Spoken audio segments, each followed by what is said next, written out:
plus diverses. De minuscules naines et d'énormes supergéantes, sombres et lumineuses, ordinaires et inhabituelles.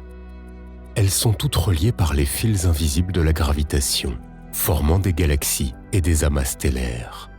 À leur tour, les galaxies, elles aussi, mènent leur vie passionnante. Elles se forment, évoluent et s'engloutissent. Elles ont une structure interne complexe et ordonnée, définie par les lois fondamentales de la nature. Notre galaxie a aussi des voisines. Parlons des plus intéressantes d'entre elles. Cosmo. L'espace d'abord. Le nombre exact de galaxies dans l'univers n'est pas connu avec précision. On estime que ce nombre dépasse plusieurs centaines de milliards. Les galaxies peuvent avoir des formes très différentes. Les principaux types sont elliptiques, spirales, lenticulaires et irrégulières. Il existe également des sous-classes supplémentaires. Ainsi, par exemple, la Voie lactée fait partie des galaxies spirales barrées. Comme toute galaxie est composée d'un grand nombre d'étoiles, les masses de ces objets peuvent atteindre des valeurs incroyables. Par exemple, la galaxie naine SEG2 a une masse de seulement 550 000 masses solaires, et la galaxie elliptique supergéante IC 1101 est 1700 fois plus lourde que la Voie lactée. Notre galaxie, avec ses voisines les plus proches, fait partie d'une association appelée groupe local. Il comprend plus de 50 galaxies, dont 3 sont relativement grandes. Ce sont la Voie lactée, la galaxie d'Andromède et la galaxie du Triangle. Le diamètre du groupe local est d'environ 10 millions d'années-lumière, et sa masse dépasse celle du Soleil d'environ 3 billions de fois. À son tour, le groupe local, avec plusieurs autres petits groupes de galaxies, fait partie de la feuille locale, un nuage plat d'environ 23 millions d'années-lumière de diamètre. Son épaisseur est d'environ 5 millions d'années-lumière. La feuille locale fait également partie du superamas de la Vierge, un vaste élément de la structure à grande échelle de l'univers. Classiquement, le groupe local est divisé en 4 parties. La première est appelée le sous-groupe de la Voie lactée et se compose de notre galaxie et de ses satellites qui peuvent être à la fois des galaxies naines et des amas stellaires. La Voie lactée est la deuxième plus grande galaxie de l'amas. Selon les estimations actuelles, elle comprend de 200 à 400 milliards d'étoiles, ainsi que de 25 à 100 milliards de naines brunes. Notre galaxie a une structure spirale et est un disque d'environ 200 000 années-lumière de diamètre. Son épaisseur n'est que d'environ 1000 années-lumière, mais au centre du disque, il y a un bulbe d'un diamètre d'environ 27 000 années-lumière. Il abrite un trou noir supermassif d'environ 4,3 millions de masses solaires. Autour d'elle tourne un trou noir de plus petite taille, de 1 à 10 000 masses solaires. On pense que la majeure partie de la masse de la Voie lactée est constituée de matière noire. Il est donc impossible de déterminer ce paramètre avec précision. Selon les dernières estimations, la masse de notre galaxie est d'environ 1,5 billion de masses solaires. Éloignée un peu de la Voie lactée, nous pouvons remarquer qu'elle a 31 satellites. Pour la plupart, ce sont des galaxies naines de forme irrégulière, déformées par l'influence gravitationnelle de leurs voisins massifs. Le satellite le plus proche est la galaxie naine du Grand Chien, qu'on peut trouver dans la constellation du Grand Chien. Elle est située à 25 000 années-lumière de la Terre et à 42 000 années-lumière du centre de notre galaxie. Cette galaxie naine a la forme d'une ellipse allongée et contiendrait environ 1 milliard d'étoiles, dont la majorité sont des géantes rouges. En raison de l'influence de la gravitation de la Voie lactée, la galaxie du Grand Chien s'est presque désintégrée. Les forces de marée ont conduit les étoiles arrachées à former l'anneau de la licorne, une structure complexe en forme d'anneau qui s'enroule autour de la Voie lactée. Malheureusement, l'observation de la galaxie naine du Grand Chien est extrêmement difficile en raison des nuages de poussière et de gaz situés entre elle et la Terre. Le plus grand satellite de la Voie lactée et la 4e plus grande galaxie du groupe local, c'est le Grand Nuage de Magellan. Il est situé à une distance d'environ 163 000 années-lumière. Il contient environ 30 milliards d'étoiles et a un diamètre 7 fois plus petit que celui de notre galaxie seulement. Pourtant, la masse du nuage est 300 fois inférieure à celle de la Voie lactée. Une telle différence est due à l'absence d'un trou noir supermassif en son centre, ainsi qu'à la présence d'énormes masses de matière noire dans le halo de notre galaxie. Le nuage appartient à la classe SBM, intermédiaire entre les galaxies spirales naines et celles irrégulières. L'impact gravitationnel des voisins lourds n'a laissé que des traces de sa structure spirale, mais la barre au centre reste clairement visible. Le grand nuage de Magellan a des représentants spéciaux. Par exemple, l'étoile R136A1, située à une distance de 165 000 années-lumière, est l'étoile la plus lourde parmi toutes les étoiles découvertes.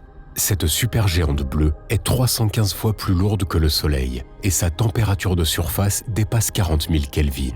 La luminosité de R136A1 dépasse celle solaire de 8,7 millions de fois. Aussi, l'une des plus grandes étoiles de l'univers étudié se trouve ici.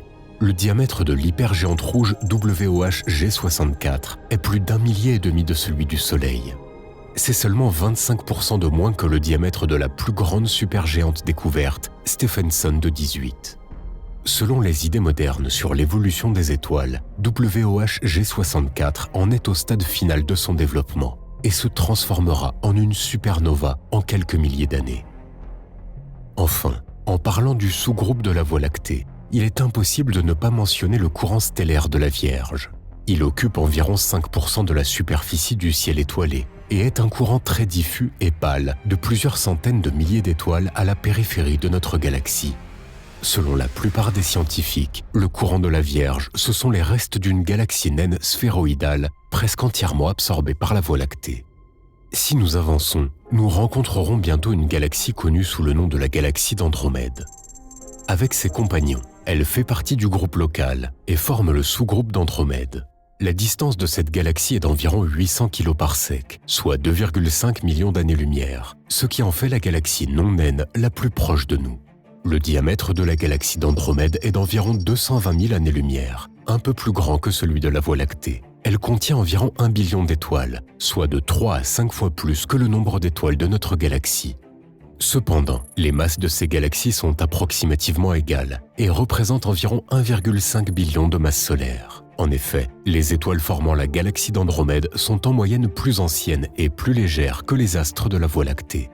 Alors, l'une de nos voisines les plus proches, Andromède, est l'une des rares galaxies à être observable à l'œil nu. Elle ressemble à une tache lumineuse oblongue, avec son diamètre angulaire 6 fois plus grand que celui de la Lune. La galaxie d'Andromède est une galaxie spirale, avec 2 bras distincts. Sa caractéristique distinctive est le double noyau. Lors de l'observation au télescope, on peut remarquer 2 amas d'étoiles bien définis au centre de la galaxie, dont la distance est d'environ 5 années-lumière. Selon une théorie, Andromède aurait autrefois englouti une autre galaxie, capturant son noyau. Il y a aussi l'hypothèse qu'elle n'aurait quand même qu'un seul noyau, mais une partie de celui-ci serait ombragée par un nuage de poussière. La masse totale de la partie centrale de la galaxie, selon les calculs, dépasse 140 millions de masses du Soleil. La galaxie d'Andromède comprend environ 400 amas d'étoiles globulaires, soit environ 2 à 3 fois plus que dans la Voie lactée. Cela peut être dû au fait qu'Andromède a englouti de nombreuses galaxies naines dans le passé et que ces amas sont les restes de leur noyau. Cette galaxie a environ 30 satellites, dont les plus brillants sont les galaxies spirales naines M32 et M110. Selon certaines théories, il y a plusieurs milliards d'années, M32 aurait percuté la galaxie d'Andromède, laissant un trou géant dans sa structure. Pour M32 elle-même, la collision n'a pas non plus été vaine. Une partie importante de celle-ci s'est transformée en halo galactique d'Andromède. Selon les calculs, dans environ 5 milliards d'années, la Voie lactée rencontrera la galaxie d'Andromède. Il est impossible de modéliser de manière fiable les conséquences d'une collision si titanesque, mais ce serait certainement un spectacle épique. Le troisième membre majeur du groupe local est la galaxie du Triangle. Elle est 2 fois plus petite que la Voie lactée et n'a pas de satellite prouvé, mais certaines galaxies naines du groupe local peuvent être liées gravitationnellement à elle. Très probablement, la galaxie du Triangle n'a pas de trou noir supermassif au centre. Son diamètre est d'environ 50 000 années-lumière. Et la distance à la Voie lactée est comprise entre 2,7 et 3 millions d'années-lumière. En outre, cette galaxie contient la nébuleuse NGC 604, qui est la plus grande région de formation active d'étoiles connues. Ce berceau stellaire atteint à travers 1300 années-lumière. Ici, environ 200 hypergéantes, d'une masse totale d'environ 100 000 masses solaires, se sont installées de façon compacte. Ce sont des étoiles jeunes et chaudes dont le puissant rayonnement ionise le gaz entourant l'amas stellaire, le faisant briller de manière éclatante, ce qui rend la nébuleuse assez brillante. En outre, le groupe local comprend des objets qui ne peuvent être attribués à aucun des sous-groupes énumérés jusqu'à présent.